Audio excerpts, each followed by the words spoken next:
Balita mula sa lalawigan sa bawat rehiyon ng ating bayan. Dito sa Ang Pilipinas Ngayon.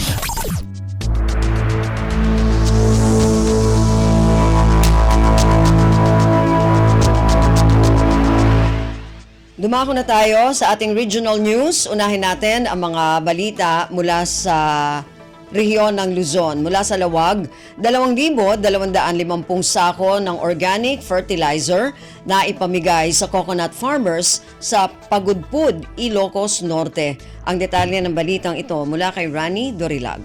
Naibunong ti 2,250 sako ti organic fertilizer para kadigiti manalon iti barangay Sagigi iti ili ti Pagudpud. Dito itin pakapo ni Engineer Rose Ann Cabalwan iti Philippine Coconut Authority Ilocos Norte. Kunana ang nagkapuda ito iti Coconut Fertilization Program ti ahensya. Inbadat ni Engineer Cabalwan 50 a coconut farmers tinaibayan ti organiko nga abuno wenno patapulog at 5 sako iti tunggal maysa a manalon. Segon kini Cabalwan, usaren dagiti masiknan a pangabuno kadigiti mula da anyog iti nasao a lugar. Target tulungan pa iti PCA dagiti amin nga nakarehistro a coconut farmers iti National Coconut Farmers Registry System. Namuan nga agbalor iti pinugasot a ribo a pisos tinaibunong organiko nga abuno iti Disyembre 7, 2023. Manipod iti Radyo Pilipinas Lawag, Rani Durilag para sa Radyo Pilipinas World Service. Balita mula sa lalawigan sa bawat rehiyon ng ating bayan. Dito sa Ang Pilipinas Ngayon. Maraming salamat, Rani. Yan ang ulat mula sa Lawag. Dumako naman tayo sa Dagupan. Mahigit 400,000 tilapia fry ipinamahagi ng Bureau of Fisheries and Aquatic Resources o BIFAR sa mga mangingisda sa dalawang lalawigan sa Rehiyon 1. Ang detalye ng balitang ito mula kay Ricky Kasipit. Na itdan iray managsigay yan ang napudluyag ya Pangasinan Tanda Union ya tilapia fry yan ang napud Bureau of Fisheries and Aquatic Resources o BIFAR Region 1. Unong datos sa BIFAR, 400,000 ya tilapia fry sa inpalima dan Saray Fisheries Organization sa inpanbulog at ginawa dyan pa na magluy tantulong ya BIFAR National Freshwater Fishery Technology Center. Sa gagalatuyan pa nagbulog at panapabalag so kikita ang dari managsigay tan makapaniter ya input sa sikara. Wali 181,000 ya tilapia fry so naawat na sari managsigay ed Pangasinan sayan bilang at 141,000 ya tilapia fry ya naawat dari managsigay ed Bali ya San Nicolas tan 40,000 ya tilapia fry ya naawat met na sari managsigay ed Bali ya Kalasyaw ni Yorumni 228,000 at tilapia fry so naawat na sari managsigay at Tagalo Union sa Igdagop a bilang at 9,000 at tilapia fry jad Pugo, 96,000 jad San Juan, 63,000 jad San Gabriel, 27,000 jad Santol tan 33,000 dyan Sudipen. Manlalapod dyan RP Dagupan City, Pangasinan. Aya si Ricky Kasipit para sa Radyo Pilipinas World Service. Balita mula sa lalawigan sa bawat rehiyon ng ating bayan. Dito sa Ang Pilipinas Ngayon. Maraming salamat, Ricky. Yan ang ulat mula sa Dagupan. Dumako naman tayo sa Bontoc, Mountain Province Climate Field School for Farmers na nagkakahalaga ng mahigit 27 milyong piso sa 27 milyong piso sa People Survival Fund Grant. Inaasahang ipatutupad sa susunod na taon. Ang detalye ng balitang ito mula kay Donna Balio. Manamna maairugino tawan 2024 ti construction ti Mountain Province Climate Field School for Farmers. Ti proyekto ket agatad iti nasruk 271.15 million pesos a People's Survival Fund grant. Inpadamag ni PDRRMO Department Assistant Head Neil Kulalad iti naangay at taripnong ti PDRRMC nga ti Climate Field School for Farmers ket maipatakder iti College of Agriculture ti Mountain Province State Polytechnic College sa Jai Bakari Paracelis. Kang runan atutok ti proyekto ti Climate Change Adaptation and Disaster Risk Reduction Innovative Projects, Natural Ecosystem, Agriculture and Fisheries, Institutional Research ken Capability Development ken Infrastructure Development. Inayon ni Kulalad nga ti Climate Field School for Farmers a proyekto ket mangipakita iti green building concept design a kaunaan to ditoy Cordillera Administrative Region. Narpos na di ZRA Bontoc saon Andona Kawisbalyo para sa Radyo Pilipinas World Service. Balita mula sa lalawigan sa bawat rehiyon ng ating bayan. Dito sa Ang Pilipinas Ngayon. Maraming salamat, Donna. Yan ang ulat mula sa Bontoc. Dumako naman tayo sa Tabuk. Mangwa Festival ng Lungsod Tabuk, bahagi sa creative industry at local artists promotion. Ang detalye ng balitang ito mula kay Renzi Roaquin. May kan iti Gundaway, dagiti tourist, OFWs, travelers, ken travel vloggers nga makikaisa iti Mangwa Creative Festival iti Kalinga daytoy Disyembre 15 agda mga tawen. Sigun daytoy kini Mr. Kevin Rakrakin iti dita ay Kalinga kan point person iti nasaw nga programa. Daytoy nga creative tour nga naawagan Liklikwos ket mangitad Gundaway kadagiti makipaset pasyaran dagiti agritourism cultural heritage attractions dito siyudad ti Tabuk. Pakaibilangan iti mahungkunang tour and wine tasting iti Ryan's Farm, flower arrangement demo sa Jay Lea's Garden, tour sa Jay Milagrosas Farm, cultural performance and inandela making demo sa Jay Naneng Heritage Village, coffee processing and demo sa Jay Bagumbayan Coffee Village, ken tour and salad tasting sa Jay Kabaritan Hydroponics Farm. Inayn ni Rakrakin na iti Mangwa Festival kat makatulong amang i-promote ti Tabuk City creative industries ken local artist. Mani po DZRK Tabuk, Renzi Roaquin ang ipadpanamag para iti Radyo Pilipinas World Service. Balita mula sa lalawigan sa bawat rehiyon ng ating bayan. Dito sa Ang Pilipinas Ngayon.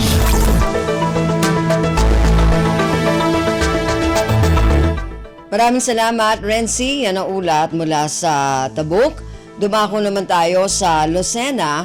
Monitoring at evaluation ng adolescent-friendly health facility sa Dolores, Quezon isinagawa. Ang detalye ng balitang ito mula kay Carmi Isles. Isinagawa ang monitoring at evaluation ng adolescent-friendly health facility ng Dolores, Quezon sa pangunguna ng Quezon Provincial Health Office o QPHO. Ayon sa opisyal na pabatid ng tanggapan, nilalayo nito na maaprubahan ang pasilidad ng Dolores na maging adolescent-friendly health facility level 1. Ito ay upang makapagbigay ng serbisyong pangkalusugan para sa mga kabataan. Nagsisilbi itong lugar kung saan may laya silang maipabatid ang kanilang suliranin na hindi nangangamba na mahusgahan. Itinuturing na pribado at confidential ang adolescent-friendly health facility. Mula sa RP Lucena, ito si Carmi Isles para sa Radyo Pilipinas World Service.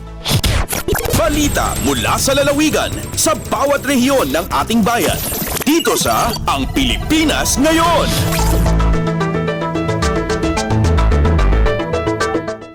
Maraming salamat kay Carmi mula dyan sa Lucena. Samantala, dumako naman tayo sa Palawan, Puerto Princesa City Police Office, rank 1 mula sa Upper Pro Mimaropa sa ikatlong pagkakataon. Ang detalye ng balitang ito mula kay Gillian Faye Ibanez. Balik ulit sa rank 1 ang Puerto Princesa City Police Office sa Upper PRO Mimaropa Unit Performance Evaluation Rating para sa bulan ni ang Nobyembre. Sa impormasyon na nagalin sa PPCPO, dagirin ang ikatlong bulan na dayon sa pangunan andang opisina sa rehiyon. Akabal, 95.6% na marka ang PPCPO, dading aglabas na bulan ni ang Nobyembre, 95.57% sa Oktubre, pati 95.87% ang Setyembre. Ang Upper Nadia ay bubuhat ang PNP sa rehiyon para silingan ang kontribusyon ni ang kada police station sa pagpapanatili ang peace and order sa tanang rehiyon. Alindigi sa Puerto Princesa, Palawan, Gillian Ibanez, Radyo Pilipinas. Balita mula sa lalawigan sa bawat rehiyon ng ating bayan. Dito sa Ang Pilipinas Ngayon.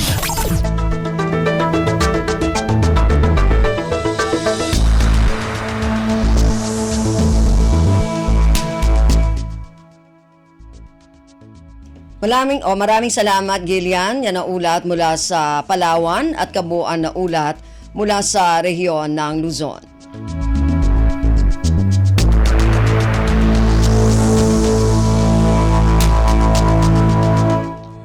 Dumako naman tayo sa rehiyon ng Kabisayaan mula sa Calbayog. Inflation rate sa lalawigan ng Samar bumaba sa buwan ng Oktubre at Nobyembre. Ang detalye ng balitang ito mula kay Suzette Pretencio. Naghamubo ang inflation rate sa probinsya San Samar sa 4.6% sa bulan sa Oktubre nga Nobyembre saya nga tuig 2023 kumpara sa 6.2% nga nahe-record sa bulan sa Setyembre. Kumpara naman sa naglabay nga tuig sa parehas nga bulan, naghamubo ang inflation sa 4.4%. Maabot naman sa 5.5% ang year-to-date inflation tikang sa bulan sa Enero kutob Nobyembre. Base sa Philippine Statistics Authority Samar, nakag-record sa pinakahitaas nga kontribusyon sa inflation ang pagkaon nga non-alcoholic beverages nga may 103.6% nga 9.2% nga inflation rate. Kinsundan ini sa alcoholic beverages nga tobacco nga may 15.5% nga 9.3%. Samtang ang balay, tubig, kuryente, gas nga iba pa nga fuels ang nakag-record sa pinakahamubo nga kontribusyon nga may adala sa 6.1% nga negative 10.5%. Tikang sa Radyo Pilipinas Kalbayog, ini si Suzette Pretencio para sa Radyo Pilipinas World Service. Balita mula sa lalawigan sa bawat rehiyon ng ating bayan. Dito sa Ang Pilipinas Ngayon. Maraming salamat, Suzette. Yan ang ulat mula Kalbayog at kabuuan na ulat mula sa rehiyon ng Kabisayaan. Dumako naman tayo ngayon sa rehiyon ng Mindanao mula sa Tandag. Christmas party ng mga empleyado ng Provincial Capital sa Surigao del Sur, kanselado na. Dahilan ng kanselasyon ipinaliwanag ng pamahalaang panlalawigan. Ang detalye ng balitang ito mula kay Raymond Aplaya. Naghatag og pagpasabot si Surigao del Sur Governor Alexander Pimentel ngadto sa mga empleyado sa Provincial Capital kung ngano na desisyonan niini ang pagkansela sa ilang Christmas party. Sa iyang mensahe nga gitunol atol sa gipaygayon nga Monday flag raising ceremony sa Kapitolyo niadto ga Disyembre 11. Gipasabot niini nga ang nagunang rason sa maong kanselasyon mao ang nasinating kusog nga linog nga mitay-og dinhi sa probinsya niadtong Disyembre 2 sa gabii nga nagtunol og halapad nga danyos. Sumala pa nga usa sa mga danyos niini diha sa Panimalay kun diin mokabat sa 351 ang totally damaged samtang 4,917 ang partially damaged. Gawes nini, adunay duha ang namatay dinhi sa probinsya tungod sa mong linog, samtang 70 ang na-injured. Tungod nini, dili matud pa ngayon maglipay-lipay karon ang mga empleyado sa Kapitolyo, samtang ang uban ang nagmagulanon human sa maong linog. Gikan sa Radyo Pilipinas Tandag, kini sa Raymond Aplaya, alang sa Radyo Pilipinas World Service. Balita mula sa lalawigan sa bawat rehiyon ng ating bayan. Dito sa Ang Pilipinas Ngayon.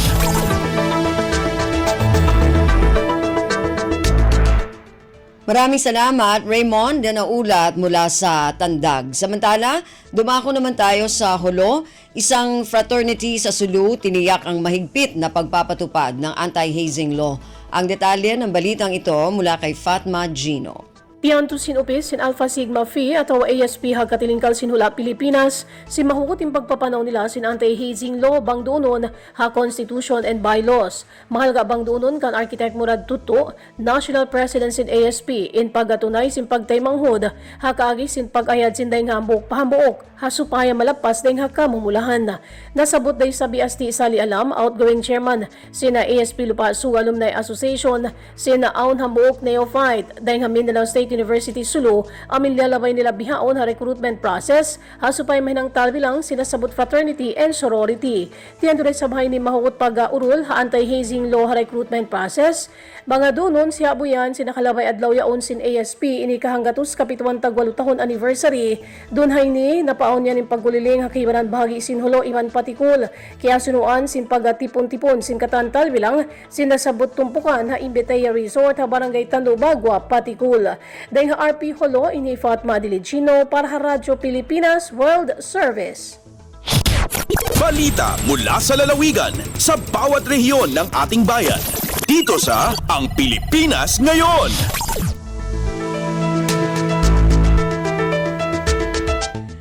Maraming salamat, Fatma. Yan ang ulat mula Hulo at kabuuan na ulat mula sa rehiyon ng Mindanao.